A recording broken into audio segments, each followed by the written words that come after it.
Hey everyone, welcome back to our channel. In this video, I'm going to show you how to remove your Google account from other devices.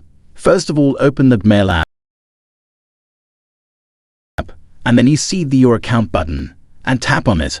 And then you see Profile icon, and there select Manage your Google account.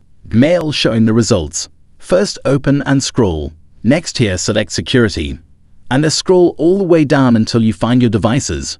Here you can tap on Manage all devices. At that page I got all my devices and all my account sessions.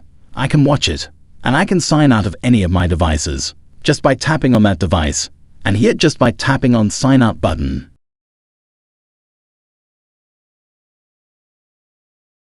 So by that action I will remove my Google account from that specific device. This method you can use to remove your Google devices in other devices. Hit the like button and don't forget to subscribe this channel. Thanks for watching.